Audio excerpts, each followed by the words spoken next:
I'd like to welcome all of our viewers from Roku, Justin.tv, and MondoClub.com, as well as at our very own website, GayLifeTelevision.com. You can find us here on the Council every week discussing various social and political topics. I'm your host, David Dean, and today with me on the set I have David Farnsworth and Dave Shelby. Lots of Davids, just to make sure everyone is thoroughly confused. David Farnsworth has a Master of Arts in Counseling from Immaculata University. He's also a therapist right here in Pittsburgh at Pittsburgh Psychotherapy Associates. David, would you like to tell us a little bit more about yourself? Sure. I'm also currently a doctoral student pursuing my PsyD to become a psychologist. Most of my caseload is with LGBT individuals. That's kind of my passion and my pursuit. So yeah. All right, thank you. And also Dave Shelby, who is the father of 3 children, one of whom happens to be gay, which is how he became involved with PFLAG. Thank you for having me on the show. And by the way, I'm honored to be here and represent PFLAG. PFLAG stands for Parents, Families, and Friends of Lesbians and Gays, but actually we support the entire LGBT community, their friends and allies. My wife and I have been married for almost 43 years. We have 3 daughters. One came out to us in 2000, and I would like to say I was very accepting of her as being gay, but I had no idea what that meant. And so basically I got involved in PFLAG, and I can honestly say I continue to go back because I always end up learning something about the LGBT community and their relationships with family and friends. So that's why I'm here. Thanks again for having me on the show. And thank you both for being here. All right. Today I'd like to talk a little bit about coming out, the process of coming out, what it means to come out. I'm going to talk a little bit about National Coming Out Day, which is coming up on October 11th, and also some of the controversial issues that come along with that. For instance, the political side of it, which was kind of initiated by Harvey Milk and his encouragement of LGBT people to come out and make themselves visible in society, as well as the process of outing people, which is done both socially and sometimes as a political tactic. So just getting into that, I guess let's talk a little bit about the coming out process itself, and if either of you would like to comment on how that has played out in your personal lives. Well, for me, I self-identify as a gay man, and you know, it's an interesting dynamic in our society because straight people don't have to come out. It's kind of assumed, you know, for the most part, and you know, it's one part of who you are. It's a pretty powerful part of who you are, but it feels weird sometimes because it's also very private, and it has to do with who you love and who you want to be with and things like that.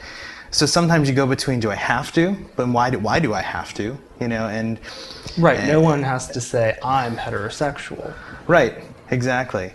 But then again, you know, there's an element of, you know, letting people in on that part of you, not kind of splintering it away and keeping that part hidden. So then it is a process because, you know, do you stand on the steps of your town center and just scream at the top of your lungs and tell everyone? You know, most people wouldn't care, you know, but right. So you kind of need to go through the process of safety, who to tell, who will be accepting, things like that. So it's really different for everybody, and you know, first you really have to come out to yourself first, you know, which is I think the beginning of that process. Right. But for me, it was really asking about it, playing out in my personal life. Mine was interesting. It came out when I was 32, having been married to a woman, things like that. So, you know, it was a really challenging process for me. You know, long battle of coming to bring those parts of my life, you know, into alignment and actually come out to myself. So my coming out to myself was a 30-year-old process, really. Right.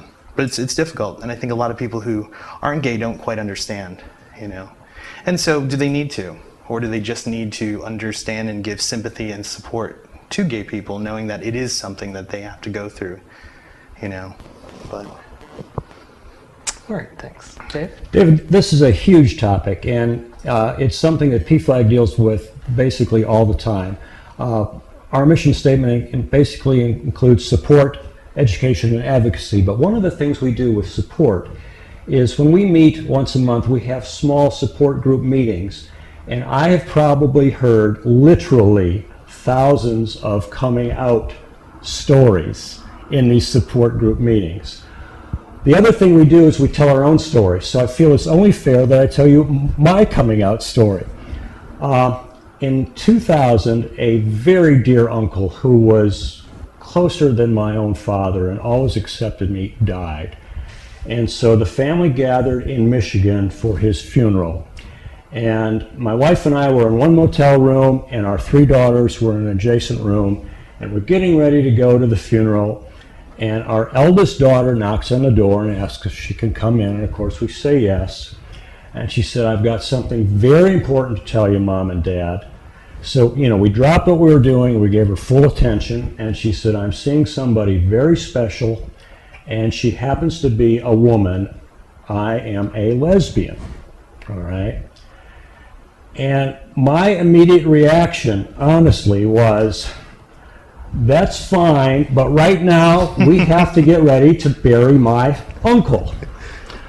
So she ran out of the room, and my wife and I looked at one another, and we both said exactly the same thing.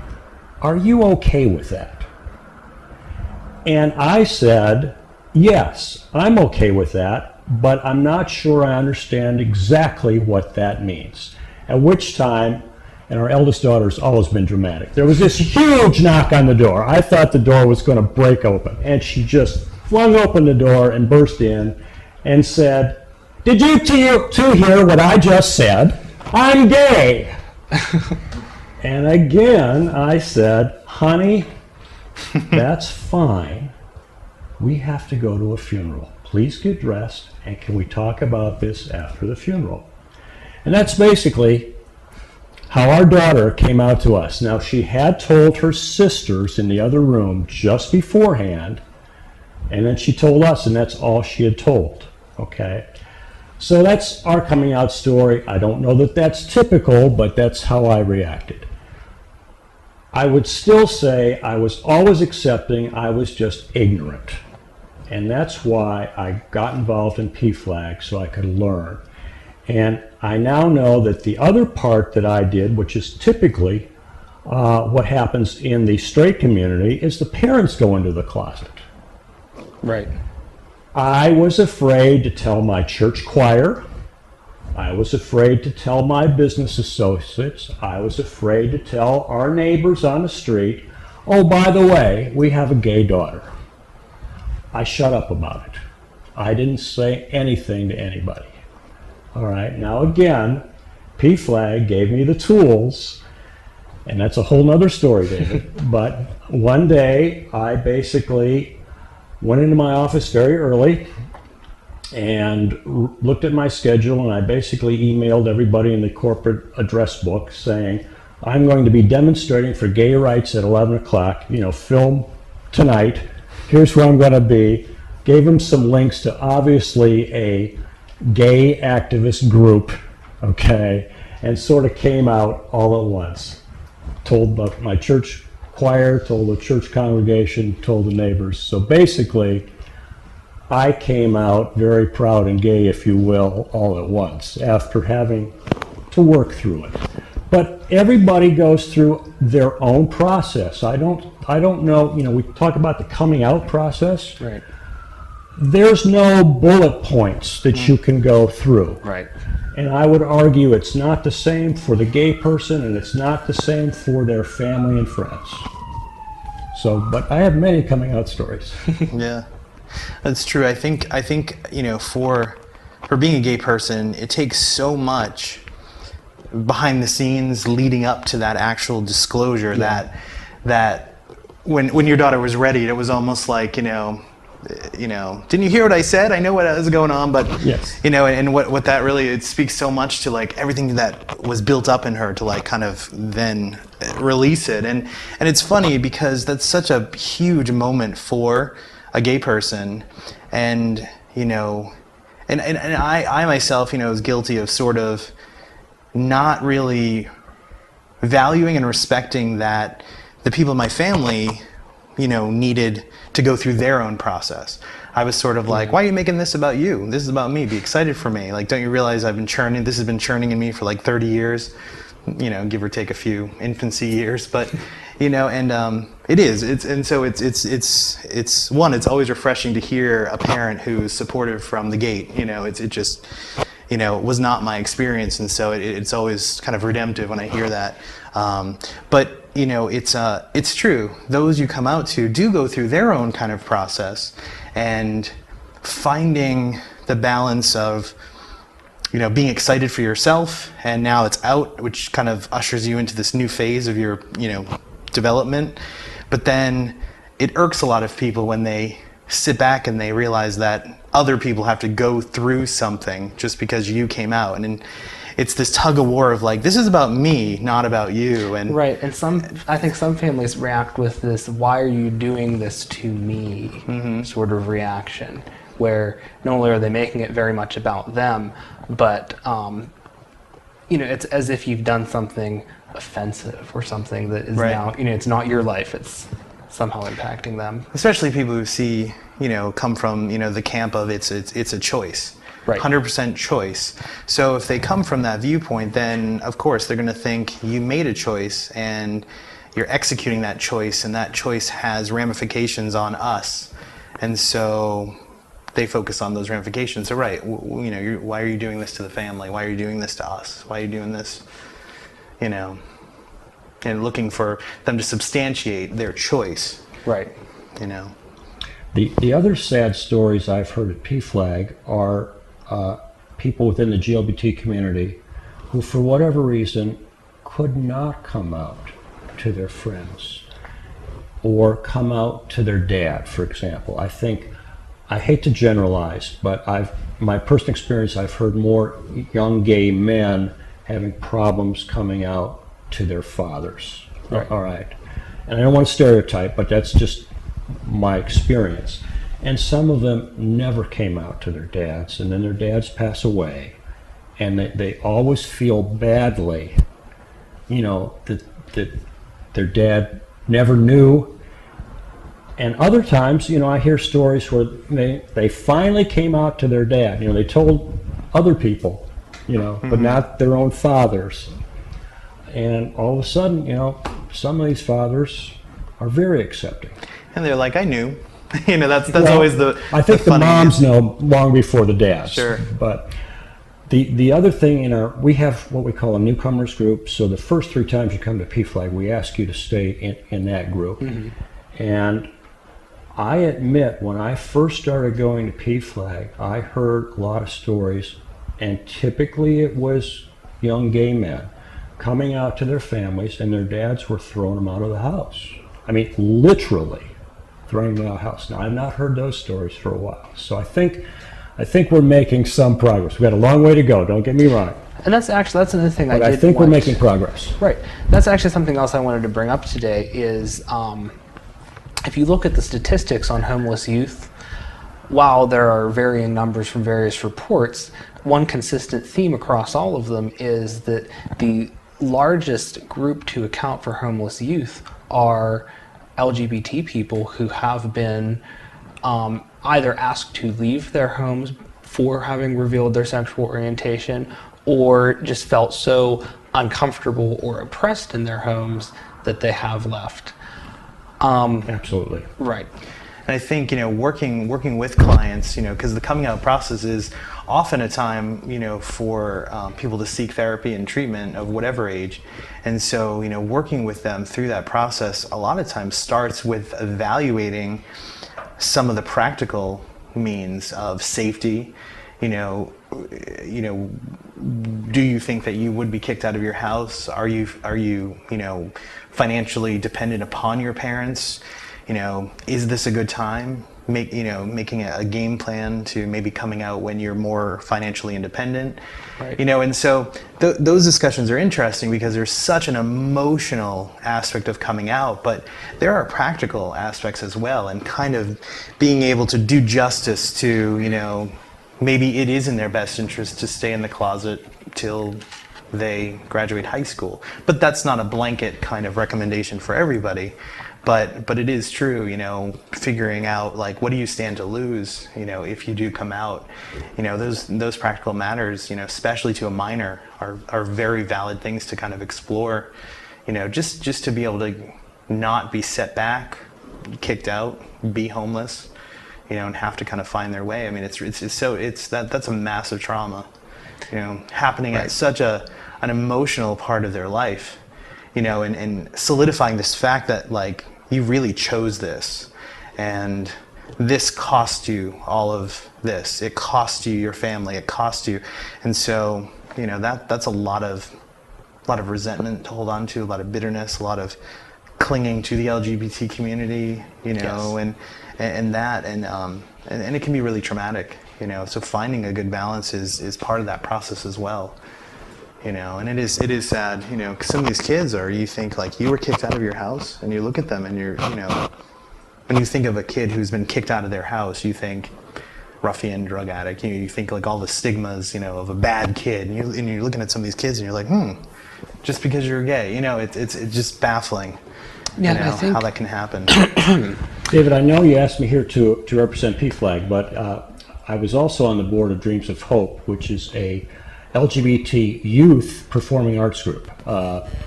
So it's like 13 to 21, basically. All right. And when it was originally formed, about 10 years ago now, we actually had homeless youth in the troupe. Okay. Now I didn't deal with the youth. I'm more of a numbers guy. I was on the board of directors, trying to keep the artistic director on focus. Okay. We don't see that today. I'm no longer on their board, but you know I stay connected. I think the numbers might actually be lagging reality. I think things are getting better. hopefully they are. I'm not saying it's not a big problem. It's a huge problem. All right. Yeah, I think there are a lot more resources for But things are getting better, and I don't think gay youth are being thrown out on the street like they used to be. And hopefully that's true. Yeah. And I think that also brings in another interesting topic of discussion, which is the pressure to come out that exists. For instance, I had mentioned how Harvey Milk had a philosophy about the importance of coming out so that we make ourselves visible to society at large, so that, you know, when someone finds out their neighbor's gay or their child's gay or anyone else that they know is gay, they begin to put together that, hey, that person's still the same person, they're a normal person, and, you know, it helps shape the way that they see gay people in general. But I think that sometimes from within the LGBT community, there's something of an overzealous pressure where I've seen, especially in dating situations, where if you have one partner who is out and one who's not, or one who's further along in the process than the other, there's sometimes this, you know, well, why can't we go to your family reunion, or why can't your parents come over for dinner? And to the point that sometimes there's this outright refusal to date someone, and what I think is kind of the worst case scenario, the threat to out them to their family, you know, unless they do it themselves. Do you guys have any experience with seeing that or reaction to that type of thing happening? Yeah, I mean, I think you see that a lot in like couples counseling with LGBT individuals, where, you know, whenever you use the word process, you know, it's a process, and two people who may have started that process, you know, before they met each other, you know, could be in different places of that process, could have different family experiences. One could have had a completely accepting family and kind of were able to develop, and, you know, someone could have had a traumatic experience with it. And so, right, it's each person comes to the table and into the relationship with their own sort of, you know, different levels of anxiety about it, different anxiety about being gay in a heterocentric society and how that fits, PDA, and avoidance styles. Some people, you know, would bring their same-sex partner or boyfriend or girlfriend to a family reunion and kind of have a, well, half my family will stare at us, but I don't care. But then that same some other person might be like, well, you know, I'm just going to avoid the whole thing. So you have all these dynamics and variables in a relationship, and sometimes the one who's further along has a hard time not seeing the other person's troubles with it.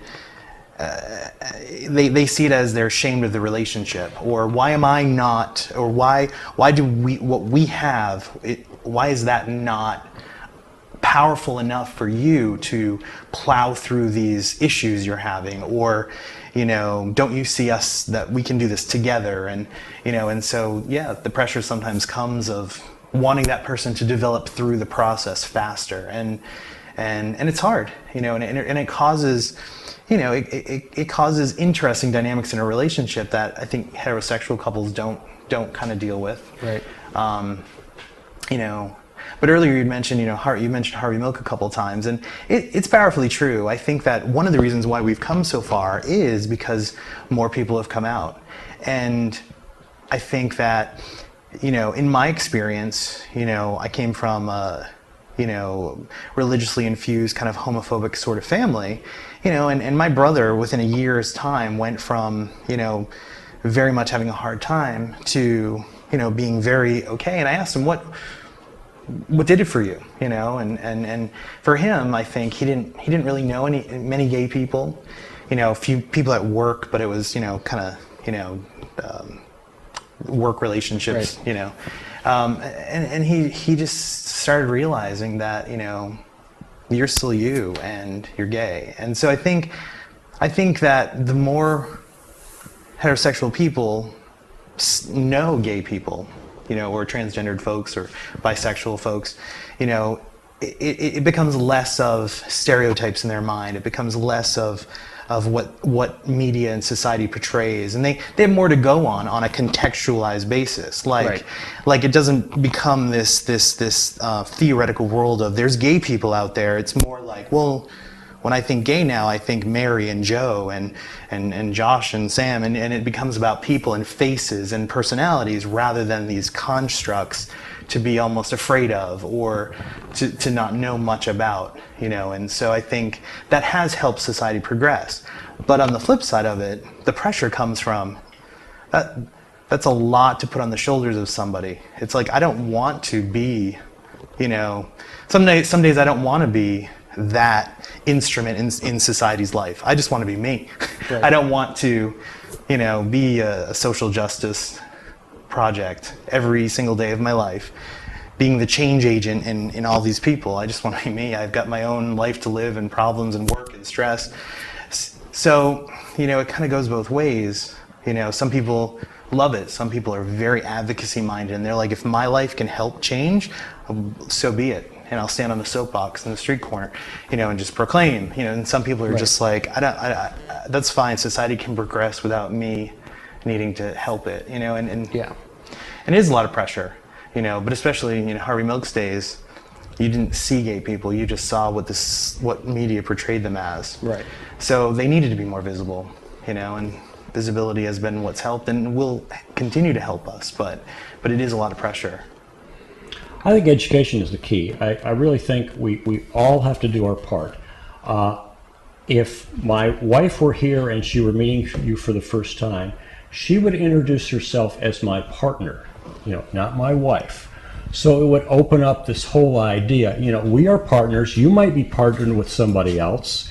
That person could be another man. It could be another woman. We don't really care, you know.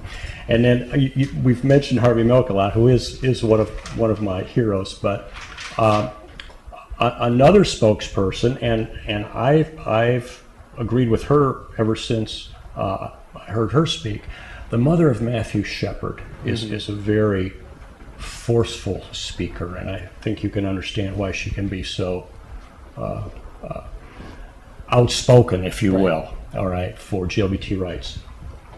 But she would like everybody in this country who is either GLBT or knows someone who is GLBT or who love someone who is LGBT to wear, and I forget what it was something. So I could be wrong in the object, but like wear a rainbow cap, Right. or just, some piece of clothing that's unique. And she estimated like within a week, everybody in this country would be wearing that cap. Yeah. All right. Thank you guys for sharing that, and we will be right back after this break.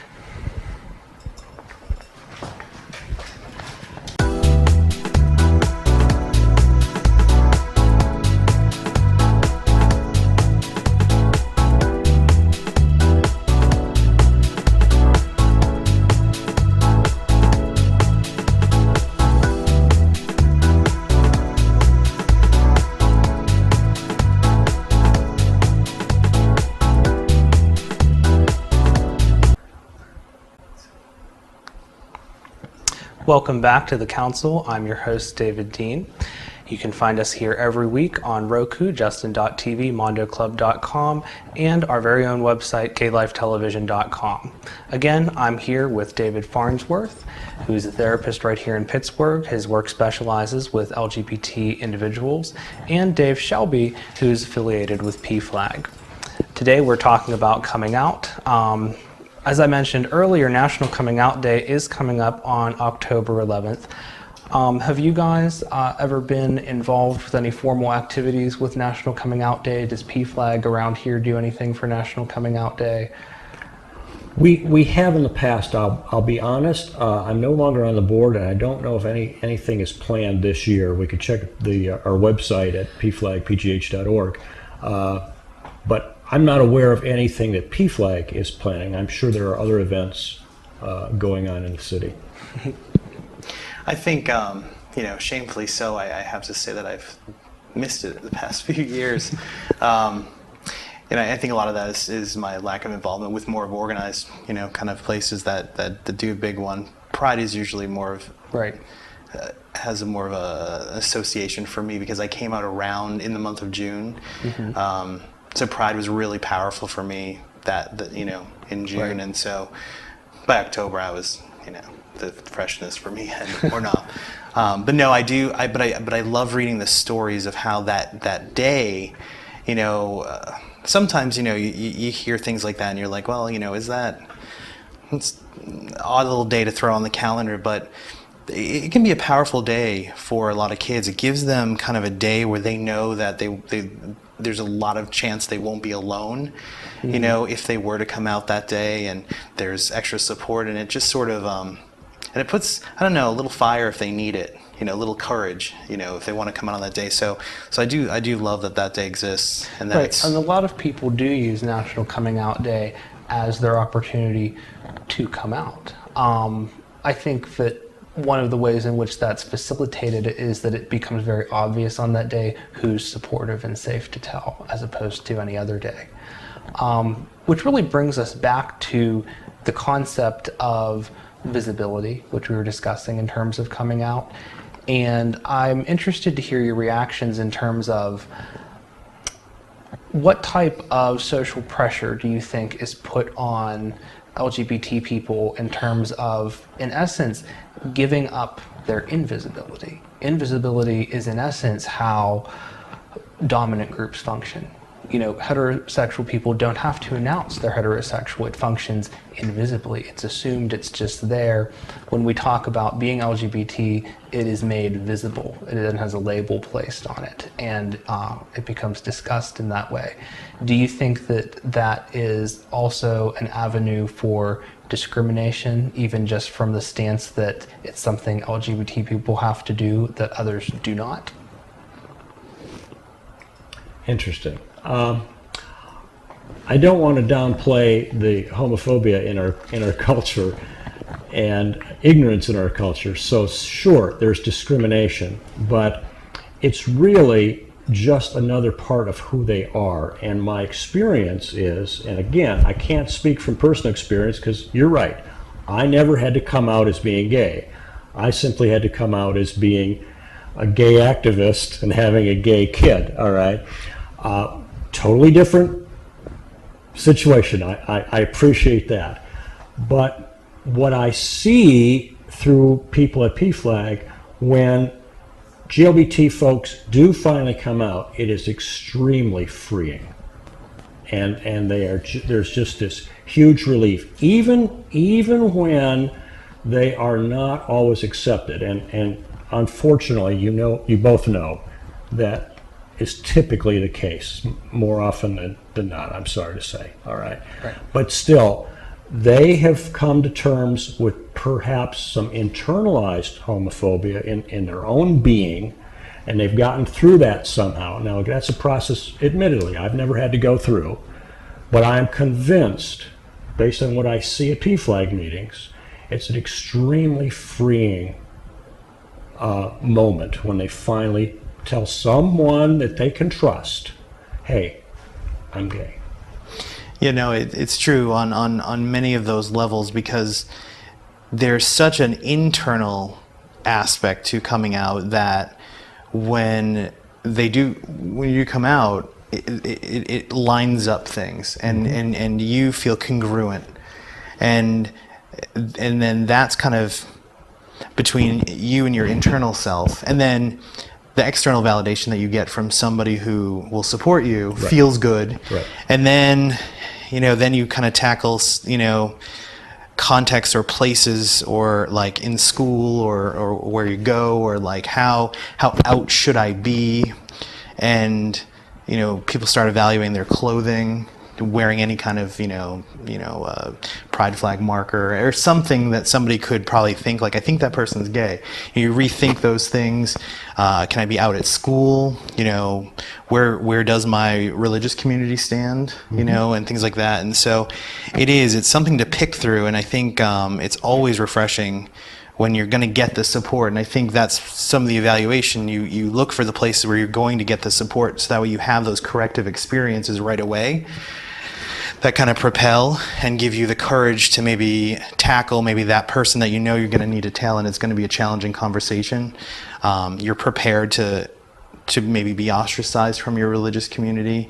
So I think there's a lot of preparation involved with deciding to give up your invisibility, in some context. I think a lot of LGBT people who live in metropolitan areas in the United States kind of take for granted that there are a lot of protections that have come about in major cities. More visibility, more acceptance generally, more institutions that will support LGBT communities, like bars, restaurants, shops, things like that. Correct. Anti-bullying campaigns are everywhere. But you think of kids in very rural areas where there are no protections. There are way more places in our country still today in 2013 where you can be fired just for being gay. You can be, clearly not given an apartment or housing because you are gay. And, a lot of times, do people literally say that? Sorry, you're not going to get this apartment because you're gay. Probably not. But they could. In 2013, they literally could say, we're not going to hire you because you're gay, or we thought you were gay. And be legally on the side of the law. So, there's a lot of, yes, it's like I need to be true to myself, and I want to be out with my family, but I have to kind of weigh these pros and cons of the protection factor that invisibility has given me, and, weigh out, almost strategies. So again, it goes back to this delicate balance of the emotional side of things, the desire to be who you are, but then, identifying the walls that you may hit up against in the fact if I come out, and then at the end of the day, you go to a job interview.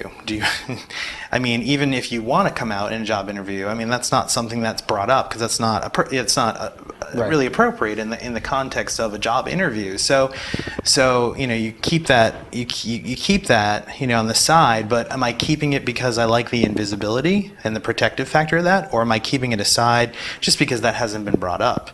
It almost calls into the question of, are you making the choice to, in essence, give up heterosexual privilege? Because in a heteronormative society, if you don't state otherwise, it will often just be assumed that you're heterosexual. Yeah, I mean, you think about the proverbial water cooler talks. It's so common for people to be social in work settings or in school settings to just talk about their life. Like, oh, last weekend, we went to we went to Kennywood. You very quickly say, my husband. I love that you call yourselves partners because Yes. you're right. It'll be one day a wonderful world if there's no assumptions made and it's just about We are the life idea that there are partners. two people. It's Exactly. none of your business, who we are, right? But in chit chat, you have to make the decision: is it safe to actually come out or not, or do I not share my story and look a little bit antisocial?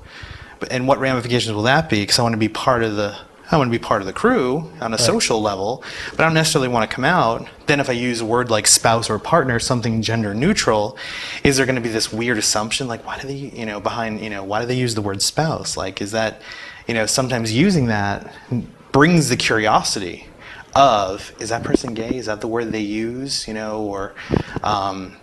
So really it's you're constantly coming out, and right, by talking about my husband and I went to Kennywood, I just came out. It's like, I'm not trying to come out to you right now, but just in that story, by that word I used or that pronoun, I've come out to you. I've literally disclosed to you that I have Right. the same sex orientation.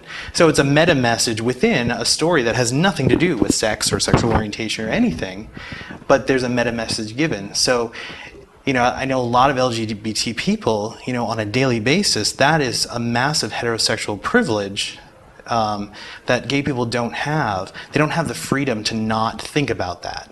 Constantly thinking about, even in the background, is it safe here? Or do I just leave that detail out? Or it's just an extra thing on your mind, and Right. for some people it's easier. It's very second nature. For some people it really is debilitating and anxiety producing, and often forces them to withdraw from society a bit, and as a cost of safety. So it really depends on what context people are involved in. Someone Well, but as you mentioned Yeah. before, it also depends if you're in a same-sex relation. You may be at one stage in feeling very free about who you are, and your partner might not. Or you might work for a GLBT-friendly organization, say in Pittsburgh, and your partner is outside of Allegheny County, Right. and could be jeopardized and lose their job literally if you out them by mistake. Right, which now that you have kind of both mentioned, I think it's worth bringing up that Pittsburgh and Philadelphia both provide specific protections to LGBT people through ordinance, but 70% of the population of Pennsylvania still lives without those protections, and for the most part it would be in the rural areas, which is kind of what you were talking about. Yeah, and so, I always try to keep the dark other side of the coin, because you're absolutely right. Things have gotten better. Absolutely. I think some of my We've got a long way to go. no, and A long way. so even where it's gotten better, there's more to go. But then, right, it's kind of like society as a whole is not on this one spot. There is exponentially more areas and more individual families in those small towns where there's a 7-year-old who is starting to have feelings, or then adolescence hits 13, 14 years old, where they're starting to have and it's, where are the outlets? One would say that mass media can reach those people, so that's great that we now have television shows like Modern Family, things like that, which is moving it into giving role models. But 1 or 2 half-hour sitcoms on TV is still a sitcom on TV. Where's the real life role model? Where are the other adults that may have not felt safe to come out, that they can look to? A gay uncle or a gay, or a lesbian aunt or something like that. So it's still, there's still a lot more to go, and it's so there's always that, to think of.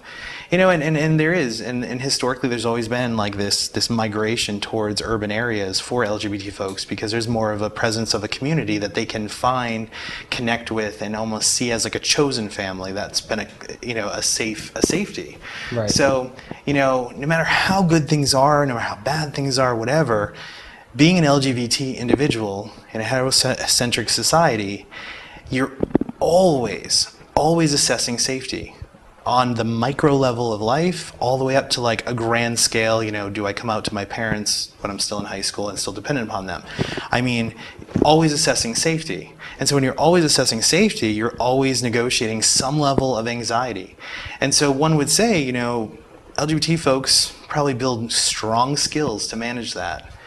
And some don't, and some are very debilitated by anxiety. Right. May I just comment on that for 1 minute? One of the things we stress at every PFLAG meeting is confidentiality. That Yeah. you know, whatever is said in this room stays in this room. And just because say I meet you at a PFLAG meeting, Yeah. we say specifically, if you meet somebody else on the street, remember they may not be out in all walks of their life. So you can't just say, "Oh, it was good to see you again. You know, how'd you like the PFLAG meeting?" All right. So confidentiality and safety are absolutely critical. But I keep harping back to education. I really believe I was an accepting parent, but I was so ignorant. I had no idea. I mean, my wife and I were both born in the U.S. You know, all three of our kids were born in Allegheny County, you know. I had no idea they would have fewer rights and privileges than we did. Yeah. You know, it wasn't really until I joined PFLAG and started learning things about the LGBT community that how oppressive our legal system is. Right. We have really good friends who teach outside of Allegheny County, and you know, their jobs are in jeopardy simply because of their orientation. Right. And it can't be. And David, you also brought up an important point when you were talking about one of the reasons for a migration to urban areas for LGBT people is building a sense of community. And I think the concept of community is very important because, for instance, when Kevin Jennings, who founded GLSEN, talks about internalized homophobia, particularly from his book, Mama's Boy Preacher's Son, he describes internalized homophobia as essentially growing up without a community. Because if you are any other minority, you're probably growing up in a minority family that, you know, has some sense of minority community around it. Whereas if you are gay, lesbian, bisexual, or transgender, you probably have heterosexual parents and you're growing up in a heterosexual household Sure. that's engaged in a heterosexual community. And in doing so, your sense of self is never normalized. You're always in contrast to others around you. And a lot of people who are LGBT describe growing up with this faint sense of being different even before they can really articulate in which way they are different. That being said, do you think that LGBT people are ever their own worst enemy in terms of appearing separatist from the rest of society? You know, for instance, if you would have like, you know, even from having a gay club, does that mean it's not straight friendly to, you know, entirely separate things like gay Olympics and whatnot? Right. In order to cope with being othered in society, or, you know, there beacons and safe havens like gay groups, PFLAG, GLSEN, GLCC, community centers, things like that. Right. To cope with it, we create a sense of community. We find it, but then it's almost like we other ourselves by building a wall around ourselves. And so, right, it's a really tricky part, because what's also been reiterated so much is that it's a part of who you are. Being gay is a part of who you are.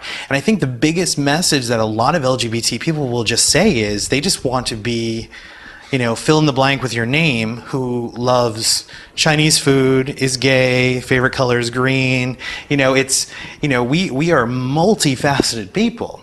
And so it's by the very nature of the construct of society that one piece of you is pulled out and it is magnified and put on a stage, and so, what I hear a lot is, a lot of accepting straight friends, get worried like that they're going to be tossed in the pile because now this person who's just come out now wants to find, and make all gay friends.